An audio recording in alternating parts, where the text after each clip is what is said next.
To remind you, last time we talked about the first type of improper integral. And essentially what you need to think of when you think of improper is problems with the limits. There are problems that we have to handle because the limits can't be plugged in. The first type is an obvious problem. It's the limits at infinity. That is, the infinite integrals.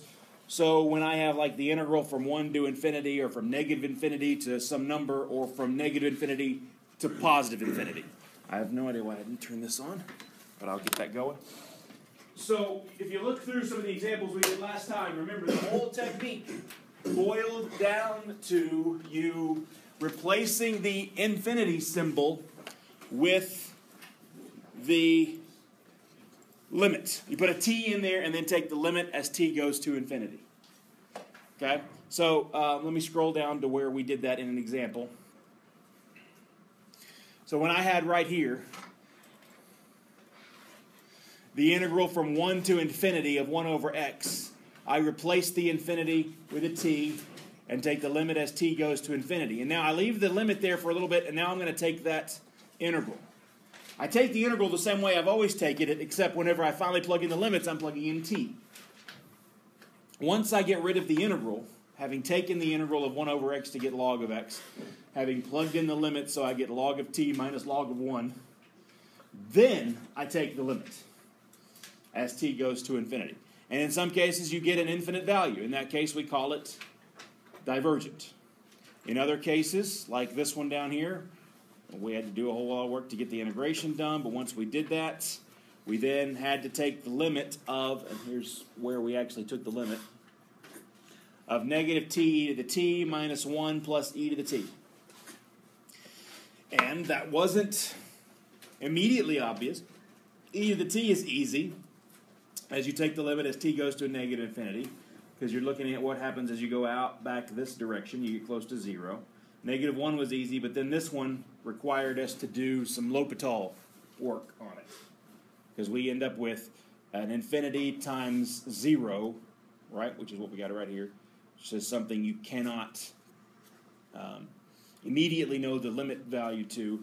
So we rewrote it as infinity over infinity by moving the e to the t to the bottom. Once you have infinity over infinity or 0 over 0, you can use L'Hopital's rule. L'Hopital's rule, of course, we wrote off to the side over here, was when you have 0 over 0 or infinity over infinity, you can take the derivative of the top and the derivative of the bottom and then take the limit again. The same answer for this is the answer to the original limit. Okay, so we talked through all that last time. What I'm ready to do now is jump ahead to the next type of improper integral, namely the kind where we have problems with the limits of a different sort. Instead of having infinity in the limits, you now have a point in the limits where the function is either not defined or it's discontinuous. I think I have a extra one.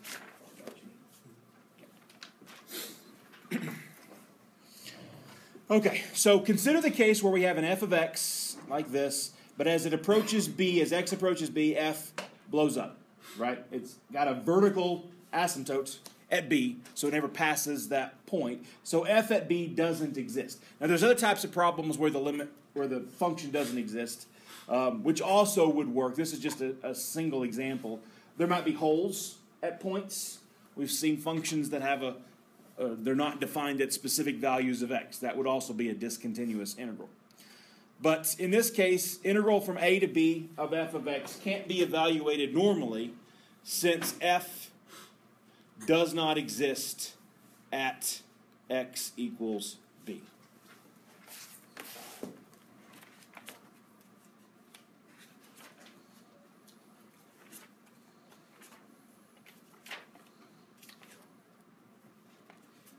So what do we do in those cases? Well, kind of the same idea. I'm going to switch my color back to blue. We consider the function a of t of the integral from a up to t of f of x dx. Essentially what we're doing is we're drawing a vertical line somewhere between a and b, calling that t, and we're finding the blue area, right? That's the integral of a of t. Sorry, that's the value of a of t, I should say. That area in there. And so what we're going to do is then let t approach b, not infinity now, but b. And what we get then is the actual area underneath the curve. So this would mean that the integral from a to b of f of x dx is essentially the limit of that a of t function, which is from little a up to t, f of x dx. And now I'm going to take the limit as t goes to b. But keep in mind, whenever I take a limit, in this case, I'm only going to be coming in from the left-hand side. I'm not actually thinking about maybe putting a t over here and coming in this way. I'm not doing that. So that's what we call a one-sided limit, and I put a little minus sign up there. In practice, that rarely makes any difference at all. It's merely symbolic so that you know I'm only coming in from the left. You've seen that symbol before when you do limits? Okay. You could also have something discontinuous maybe at the left endpoint, like the a, but you do the same thing. You'd put the t in for a, but then you take the limit as t goes to a with the plus, right?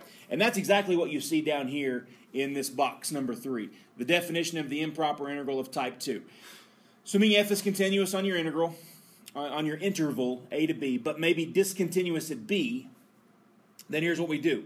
We take the place where the function is discontinuous or doesn't exist, replace it with t, and then take the limit as t goes to that number. In this case, since we're going to the right-hand limit, we're going to come in from the left. That's why I put the minus sign right there.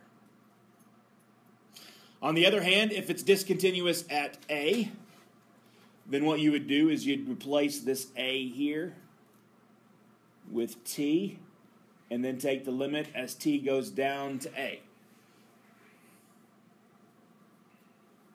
So just like before, every time there's an improper integral, we replace the place that there's a problem with the variable t, then take the limit, put a limit out front, and then we take the integral and then take the limit. So replace it with a t, put a limit out front, take the integral, and then take the limit. That's kind of the order that we go through. And using that same language, if the limit exists, we call it convergent. If it doesn't exist, we call it divergent. Now there's one last type of problem that's tricky, and it's this C down here. Now C up on type 1 was not so surprising, right? What we set up here was when we had negative infinity all the way up to positive infinity, we had to break it up into two integrals from negative infinity up to some number that we just picked arbitrarily. It did that integral, and then from that number up to infinity, we did that integral. Two separate infinite integral problems. Okay? Where things can surprise you is, let's say we've got an integral from a to b, but f is fine at both a and at b. It's continuous at those points. But there's somewhere in between that it's a problem. Like your vertical asymptotes right here. Here's your a, here's your b, and your function does something like this. And you want to find the total area underneath that curve. But you got some point C in the middle where it is discontinuous. You have to pay attention to that. If there's a point of discontinuity inside your interval for your integrand, you have to break it up at a point where there's any discontinuities. Anytime the function is not defined at some point in the middle of your interval, you have to break it up into an integral from the bottom limit up to that point, plus the integral from that point to the end. And I'll give you an example of where, if you don't do that, you get the completely wrong answer. Okay? So you just got to pay attention to your function and where it might have problems. Usually that means where the denominator is 0. That's the most common type of problem that you run into. Right? Because you can't divide by 0. So note, top of the next page, write this for me. We've already said it once, we're going to say it again. Always use limits with improper integrals.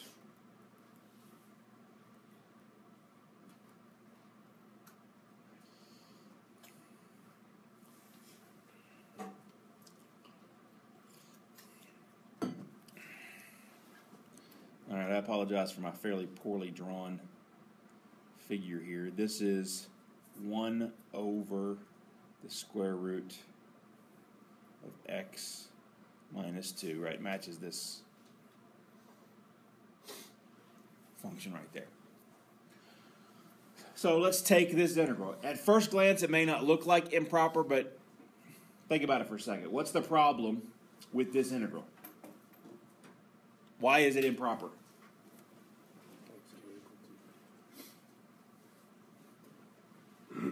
X can't equal 2. You see that? Integrand, which is f of x, does not exist at x equals 2. I just want to throw that in there so you recognize what the problem is. All right, so let's do it. Let's actually take this integral. So what's the first thing you do with an improper integral?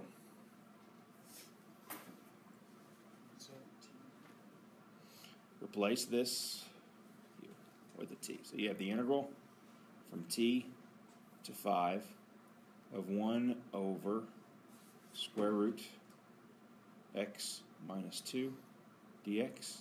And then you put a limit out front as t goes to what? 2. And should I put a plus or minus up here? From the right. Right? The integral is 2 to 5, so I'm coming into 2 from the right-hand side. Right? This direction. It's going to be my limit. Okay, so first step, rewrite it as a limit. Done. Next, ignore the limit for a moment and take the integral.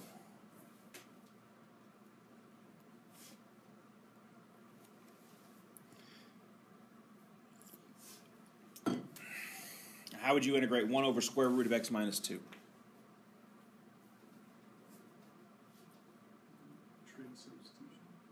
Well, there's no squares. That's the clue you're looking for. But if there were squares, that's the right answer. Just do regular u substitution. That's what I would do. U is x minus 2, and then du is just dx. So this is now 1 over the square root of u du, or the integral of u to the minus 1 half du.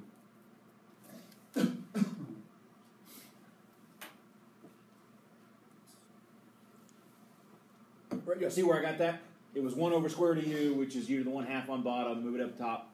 Now I can do it as just the power rule. That's, you add 1 to negative 1 half, you get positive 1 half, u to the 1 half, and then you divide by 1 half, which is the same thing as multiplying by 2. So and then I plug it back in. That's 2 square roots of x minus 2. So 2 square roots of x minus 2 from t up to 5.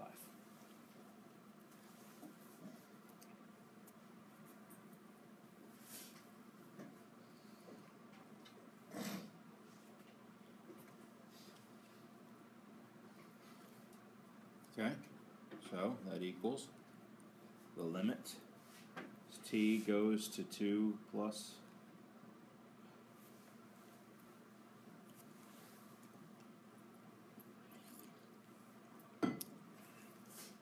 plug in 5.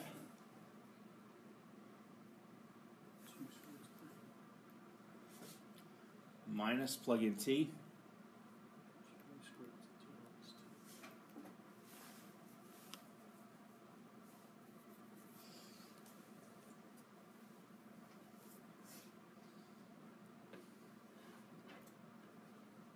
So we've plugged in the limits, and we now know that we get the integral of 1 over square root of x minus 2 dx from t to 5 is 2 root 3 minus 2 root t minus 2.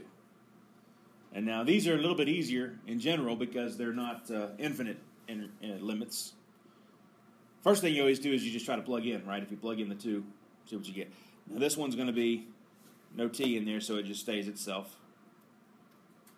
And what's this one? Goes to 0.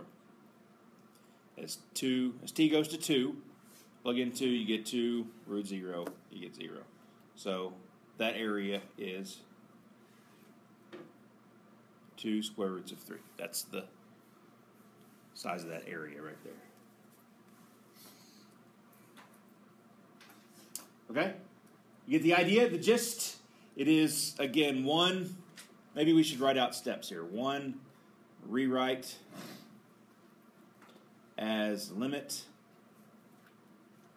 take integral, and then 3, take the limit. In general, that's what you're always going to do on an improper integral. Rewrite as a limit, take the integral, and then take the limit. And depending on the problem, each one of those steps could be, well, the first step's always easy, as long as you recognize it. But some of them can be a little bit tricky. All right, questions about that one? We okay?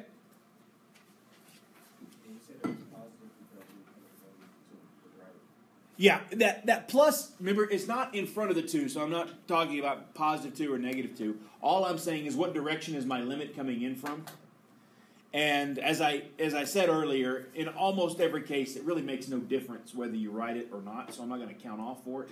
It's a matter of just understanding that whenever you're taking a limit inside of an interval and you're approaching one of the limits, you're technically only going to be coming in from the side from inside the interval to that point. So what if t was at the, what if we were going to t like 2 to t? Say that again?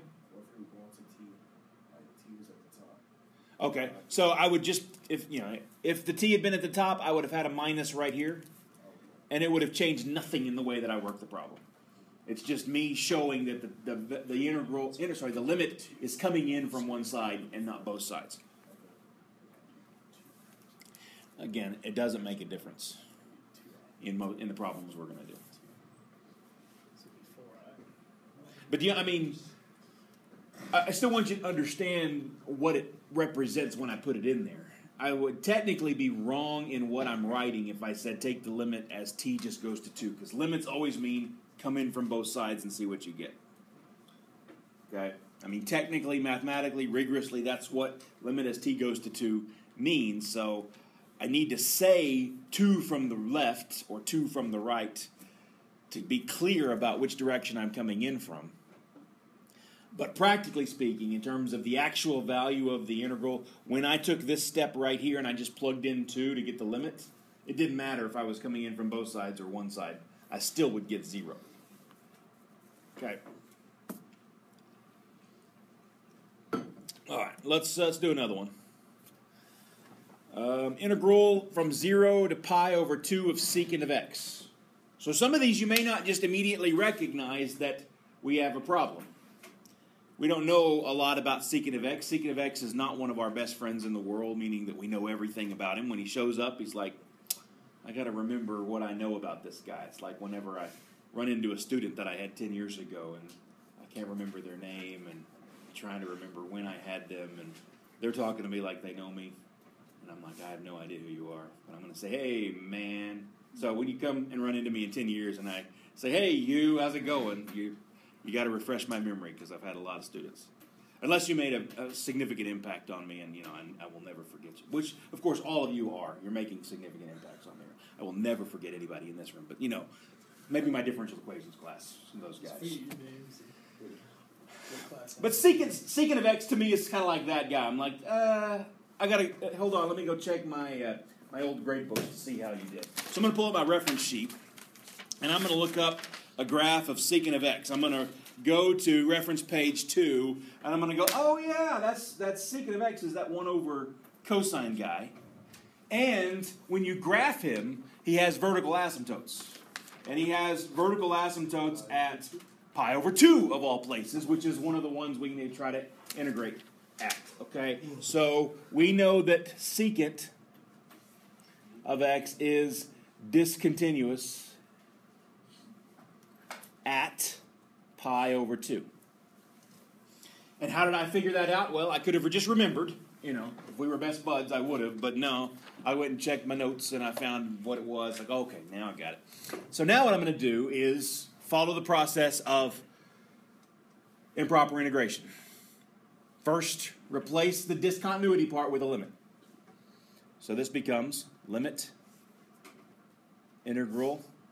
0 is fine, but now pi over 2 is the problem. So t goes to pi over 2. And which direction am I coming in from? No. So that's plus, right? No. From the left means minus. Is that right? Yes. That's right. I said minus, and then I kept going. From the left. From the minus side, I'm coming in, right? Okay, done. So we pick our limit's approaching when it's discontinuous every time. Do what? Our limit is approaching when it's discontinuous. Yes, yes. So step 1 is really Identifying that the function is discontinuous on your limits. Yes, you have to be aware of that. So you got to remember that there's some functions that are problem children. Secant, cosecant, cotangent, tangent are all problem children in the trig world. Because when you look at their graphs, they have vertical asymptotes. There's places where you get 0 on bottom. And it comes from the fact that whenever you define trig functions by like triangles, opposite over adjacent, adjacent over hypotenuse, all that stuff, the two that have the hypotenuse on bottom are okay. Because the hypotenuse is never 0. But the ones that have either the side opposite or the adjacent in the denominator, they all could possibly be undefined because you can have an angle where that side goes to 0. So tangent, cotangent, secant, and cosecant all have discontinuous problems. Okay? They have personality disorders, for lack of a better term. It's probably insensitive. I shouldn't be making fun of my trig functions. Point being, moving on. This one's a problem. We identified that it's a problem. Now we are going to take the integral of secant of x dx. So next step is, for a moment, ignore the limit, and let's actually take the integral. And again, because he's not one of my best buds, I got to go look up his integral too. Integral secant is on page 6 of my reference pages. Should be secant tangent, right?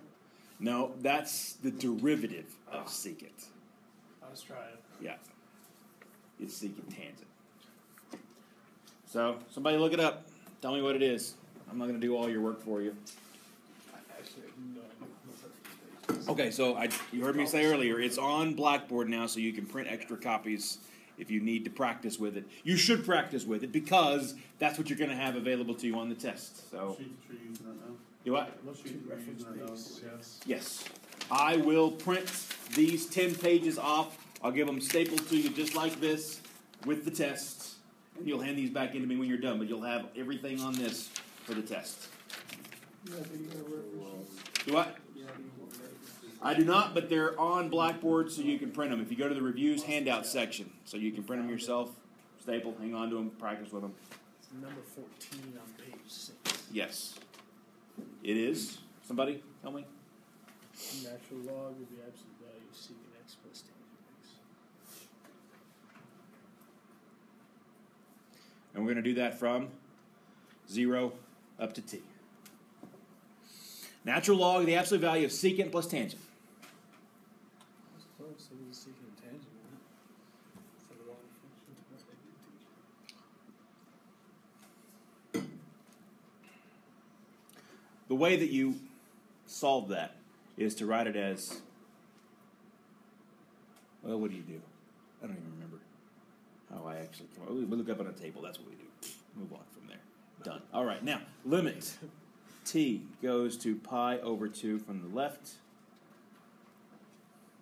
Plug in my limits. So natural log of secant of t plus tangent of t minus natural log of secant of 0 minus tangent of 0. Again, feel free to use this sucker. You can look at the graphs for these pretty easily where pi over 2 is, halfway between 0 and pi. Now secant at 0 is 1, and tangent at 0 is 0. Okay, so this whole thing right here, natural log of 1, which is 0.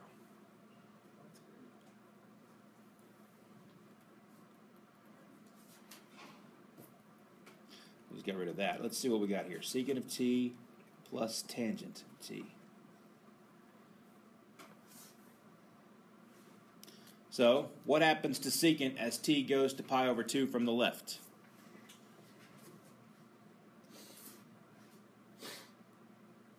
I'm looking at the picture that shows me the graph of secant. This is pi. Here's pi over 2. There's a vertical asymptote here. Secant does this.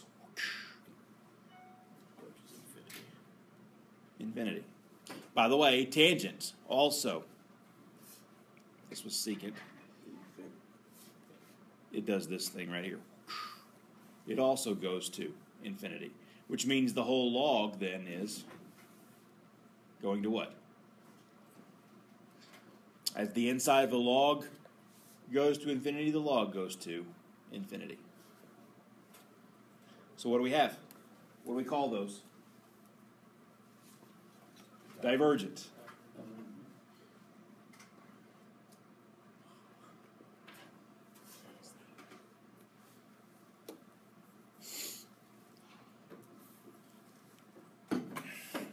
And for the record, there's nothing in mathematics called insurgent or allegiant or any of that stuff. This is just divergence, the only one we get. That's maybe. Come across something interesting, we'll reserve those names for those. All right. So we get infinity. It's a little disappointing to me when we end up getting divergent. We go through all the work just to find out that it's not a number, it blows up. But we now know for certain it diverges. It is not a finite area, it is an infinite value. Okay, last one, I threw in an easy one for you. Yeah. Maybe being sarcastic. Well, I mean, 1 over x minus 1. From integral from 0 to 3. It looks easy, right? What is the integral of 1 over x minus 1? X minus 1. Plug in 0. Plug in 3. Right? Natural log. But the absolute values take care of that. Yeah.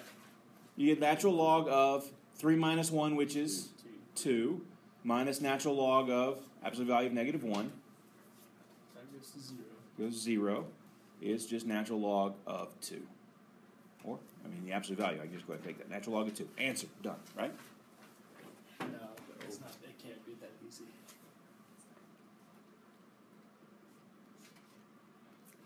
Why? There's a problem with this guy somewhere inside the limits. All right, Simone pointed it out. You guys see it now. X can't be 1.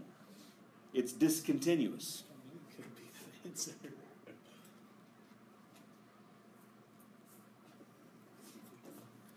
At x equals 1. So that is, in fact, not the answer. That does not represent the area underneath the curve. I mean, if I went and graphed this thing, I think x minus 1, what you get is starting here at 1. There's a vertical asymptote. And here's 1, 2, there's 3. The curve looks something like this. Goes up this way, and then comes back up this way. So if I integrate from 0 to 3, I'm talking about this area that grows down all the way that far, and all of this area all the way over here. Okay? The question is, does that equal log of 2? Now, it may not. We don't know till we actually do it.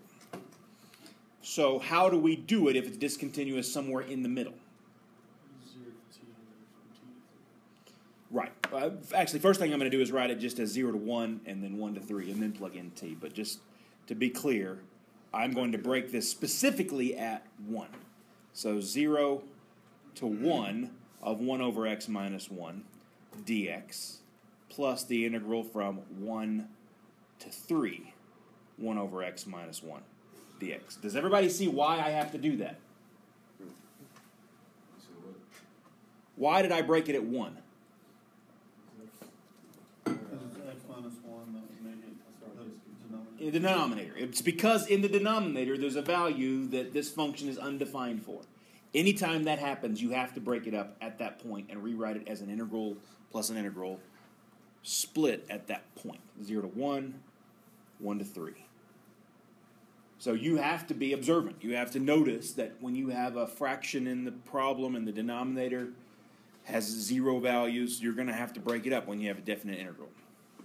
We've seen fractions before, and we didn't talk about this. I was careful. Kind of pulled the wool over your eyes a little bit to not raise the issue at that point. I was careful to only ask questions where if there were limits involved, you didn't overlap any discontinuities. But I did that on purpose so that we could later actually have this conversation. Now you have to pay attention. Okay? Now that you know that they're discontinuous at that point, and they're at the actual limits, this is where you plug in t.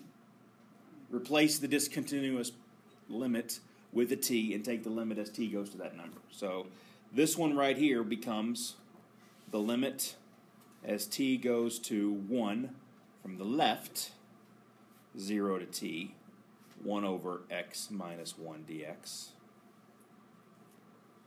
plus, and then this one becomes the limit as t goes to 1 from the right of t up to 3, 1 over x minus 1 dx. Just to kind of group these, I'm going to put these in parentheses to indicate what I would do at this point is now work 2 separate problems. Do the first integral, get the answer, do the second integral, get the answer. So consider. That's my code word in a homework problem to mean I'm taking an aside. I'm just going to do part of the problem. I'm not doing everything at once. So let's consider just this first one. So the limit as t goes to 1 from the right. Nope, from the left, sorry. I said that wrong. 0 to t, 1 over x minus 1 dx. By the way, what's the verdict on having lines on your paper? You like it or not like it? Thumbs up? Thumbs down? Don't care? Thumb sideways. Everybody vote. Up? Don't care? Don't care? No downs? Okay. It's a little more work for me, but, you know, because I like you guys, I'll do it. Means you never forget any of this. That's a lot. Oh yeah, hate with the line street. Yeah. It just gives you a clear You're the way, stupid right? line class, aren't you? Those idiots need lines too. Okay. Now we do this integral, right? Leave the limit there. T goes to 1 from the left. What's the integral of 1 over x minus 1? Natural log of absolute value of x minus 1 from 0 to t. Which gives me the limit as t goes to 1 from the left of the natural log of t minus 1 minus the natural log of absolute value of negative 1.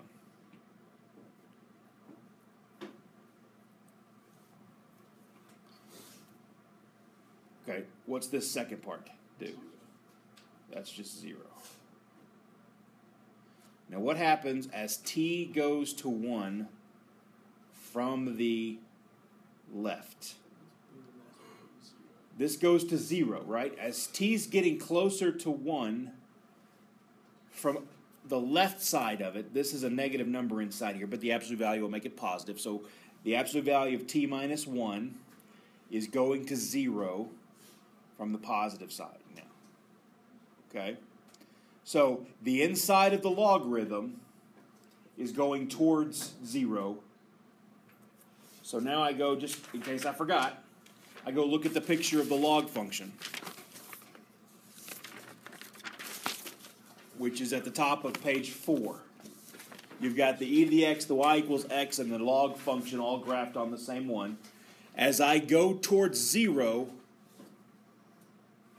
on my reference page, my log function does this. It's high up here, comes down, and goes down like this. So what is this thing doing? As I go this direction on this curve, as I get close to 0, it's going to negative infinity.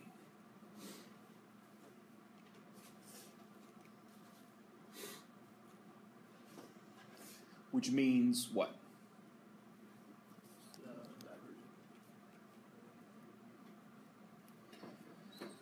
Okay. Yes. If it doesn't go to a number, it's divergent.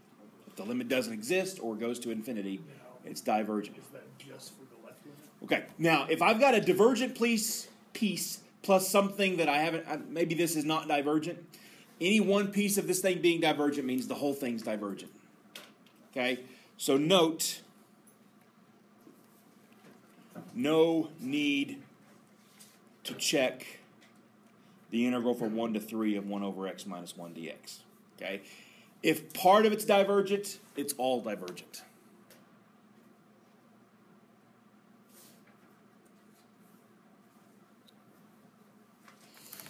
Okay? So, notice the distinction here between these two answers, right? Up here, if we ignored the fact that it had a discontinuity, if we didn't notice that the denominator could be 0 somewhere in the middle, we get an answer, but that answer is going to be wrong. We have to notice that there's somewhere in the middle that this thing is discontinuous, and then work each integral separately. Now, in this particular example, we've got one that's divergent, but I could very well give you an example. In fact, if I make this 1 over x squared minus 1, turns out to be convergent on both pieces. But we didn't do that one. This one was divergent. But you just break it up into two integrals that you then take the limit on each separately. Okay? All right, so improper integral homework 7.8 is available, I think. Pretty sure it is.